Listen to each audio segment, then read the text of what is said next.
All right, so welcome back. Let's take a look at these security groups. Now, I just want to remind you what the security group is, or where we created it earlier, because we have actually, remember when we wanted to launch an instance, and to launch your instance, you have to put in your name, you have to select your application, your Amazon machine image, or your AMR, that's like your operating system. And then after, you need to simply select your instance types. Remember, we selected that. And then the next thing we set up was the key pair. And after that, in the network settings here, we actually created a security group, if you remember that. Okay, so by default, it may create you a default security group. Okay, and we checked this allow HTTP here. So, and we moved on to the next procedure. Okay, so by default, a security group will be created for you, and the security group name is going to be something like wizard, something like that. Okay, so you can see this is the name here, launch wizard 01. Now it's showing 02 because we have a security group we created with our instance before. Okay, it's just like a security for your EC2. We have created one before. Okay, so just have that in mind.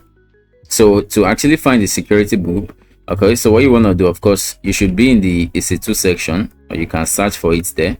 Okay, then on the sidebar, you scroll down to network and security, then click on security groups. Okay, so this is where our our security group is, of course, our firewall. Okay, and then you can see that we have two security groups. It should be one actually, because I mentioned it earlier that we created one when we were creating our EC2 instance in the last class there, right? And the name was launch wizard 1. Okay, that's why it's like saying, oh, would you want to create another security group again? We are not doing that. I'm just trying to remind you how we created it. Okay, so that's why you're saying launch wizard 1 here. Okay, when we created our EC2 instance, and then there's a default one. There's always a default one, so you don't need to worry about that. Okay, so just click on it. And when you click on it, at the bottom here, it's going to show you a little details here about the security group. And first of all, this is like the details field. Okay, so this is like the security group name, launch wizard 1. This is like the owner, and the security group ID, and the inbound rules, and some basic details here. Okay, so now let's talk about the inbound rule, because that's like the next thing here, and we'll also talk about the outbound rule. Clicking on the inbound rule, what's actually the inbound rule? Now you might feel confused. Let me explain that in simple terms. Now this inbound rule is anything trying to reach your instance from the outside world. It's almost like you visit a website and you are making a request, just like you visit google.com. That's simply an example of an inbound traffic. And what an inbound traffic does is that it allows users to see your website, so send your files or allow you to log in to fix things. And a common example is what I just mentioned now.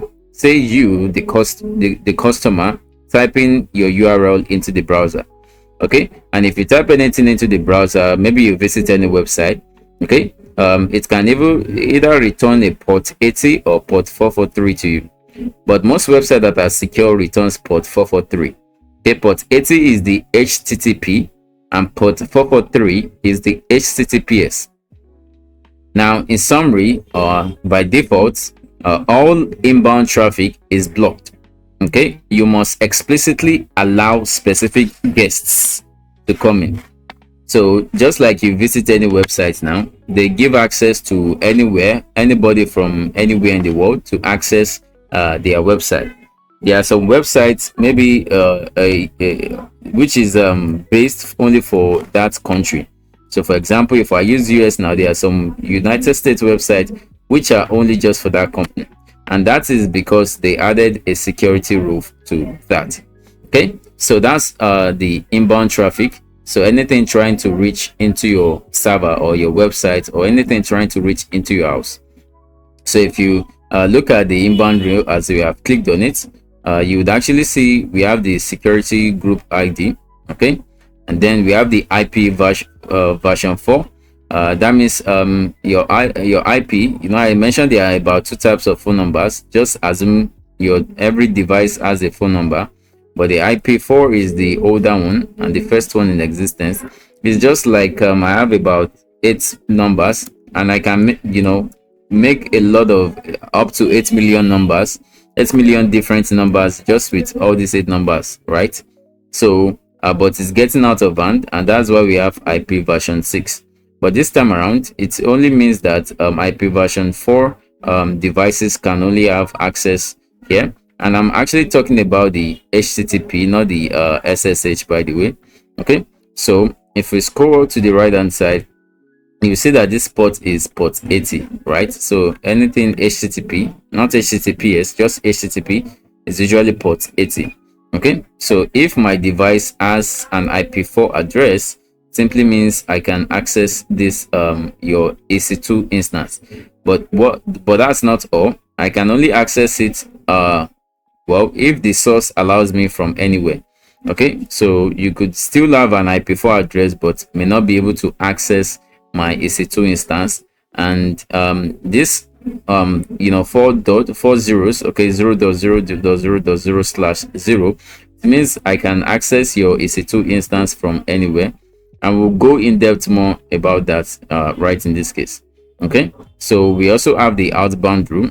So just to show you or let you understand what the outbound rule is, the outbound rule is just the opposite. Okay, the outbound traffic is your server reaching out. Now this time it's not anybody reaching into your EC2 instance, it is your server. Okay, that instance we created, your virtual computer we created, and actually your server though, okay, is the one reaching out to the internet or other servers. So it can also communicate with other servers too, right? And this is usually the server initiating the connection. And what it does is that it allows your server to download softwares.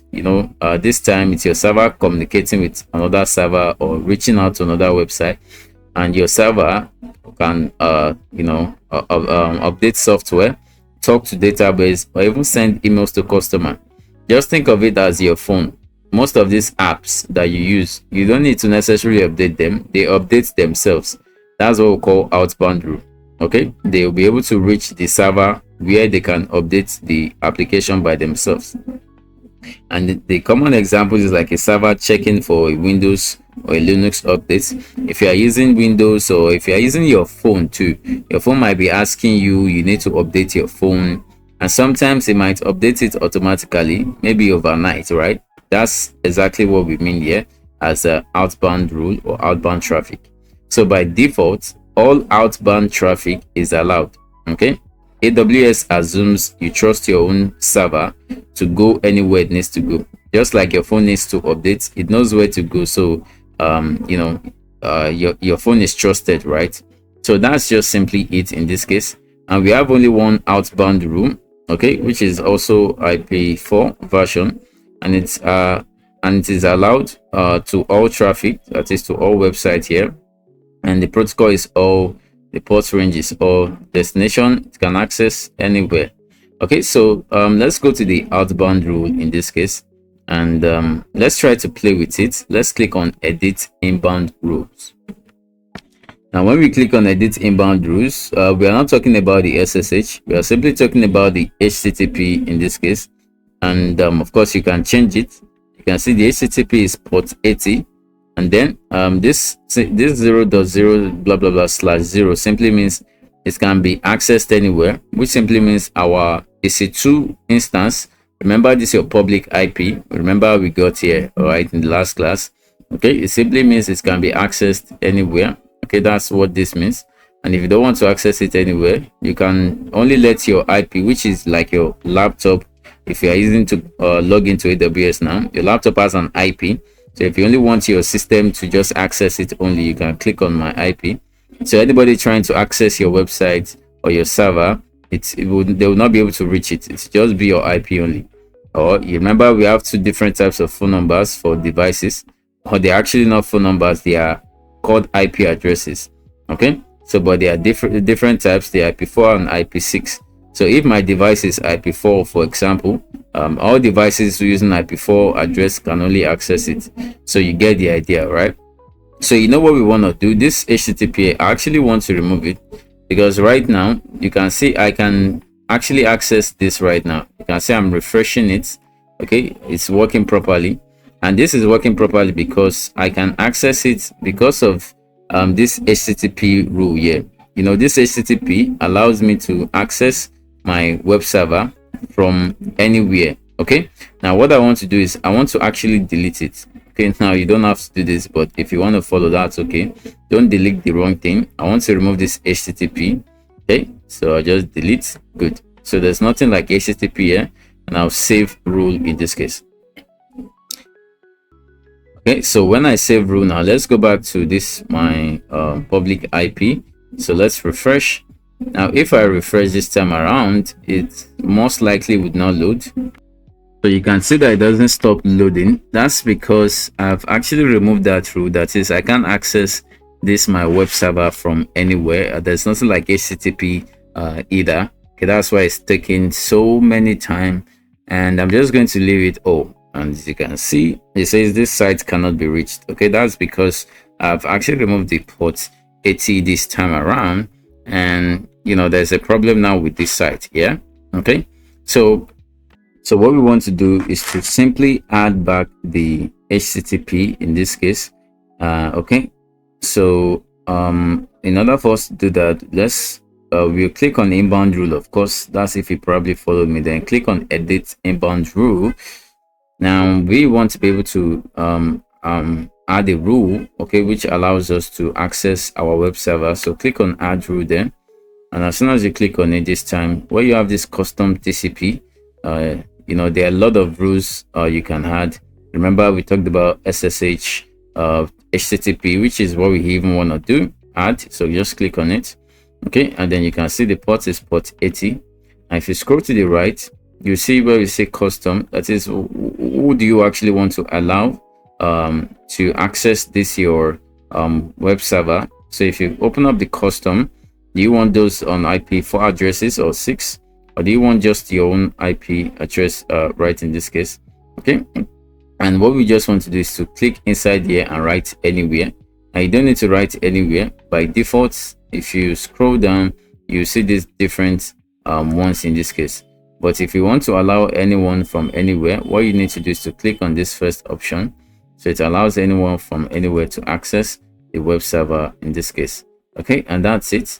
And if you probably added another rule like SSH, remember we talked about SSH, but if I click on add rule again, okay, we'll come back to this. Actually, let me just delete that.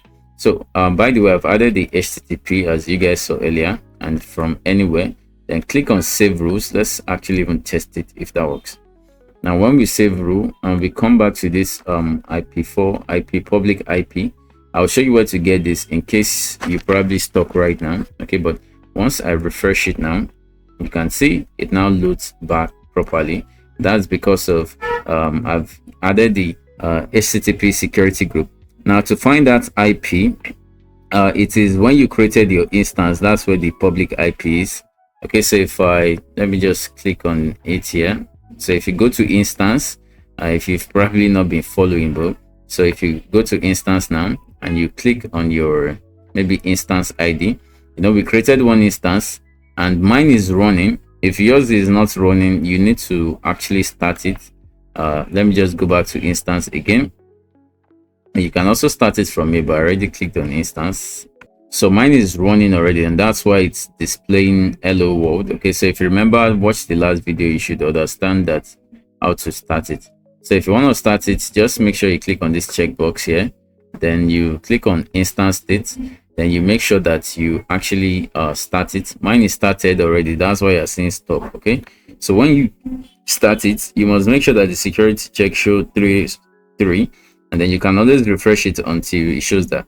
And then when it shows, you can just click on your instance anywhere. You can click on this number, it opens up a different page, and there, that's where you find your public IP. Okay, so that's what you should copy, and that's what we are using.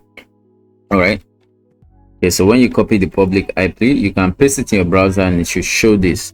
Okay, so make sure that everything is running properly. You can watch the older video on how to create an EC2. Okay, so now that we I've simply actually done this right in this case, So I'm still on security groups, by the way. So okay, so what we simply want to do now is let's go back to the launch wizard one. Remember, this is the launch wizard one, so you want to just click on it, and we're still focusing on the inbound rule. Okay, and we just added back the HTTP right in this case. Okay, so what you want to do is, if I click on edit inbound rule, you can add other rules as well, but I'm not trying to add one. I just want to show you samples. So if I click add rule, you could add different rules. So say for example, I want to add a rule like an RDP, whatever rule you want to add. It usually come with a port range. You can see this is 3389. So remember these different ports like HTTP, RDP, which is the same 3389, FTP is port 21, and so on and so forth. So all of them are just simply here in case we are going to get through it later. Okay, so FTP is not here, by the way. That's okay. So I'm just going to delete that, and then I'm just gonna cancel. Okay, so and then lastly, let's go back to security groups. Okay, so for this security group now, this security group is usually used when we have an instance. Okay, and we already have one security group called launch wizard one, and here if you want to create an instance again, okay, maybe another virtual server or something else, okay, what you can do, you can usually use this existing security group. You don't have to create separate security group for different instance. You can use one security group for multiple instances. Okay, so that's one thing that you should know. And we have the outbound rule, okay, so which I already explained earlier already for us, so which is it right here. Then we have the inbound rule as well. Okay, so that's all about security groups in AWS.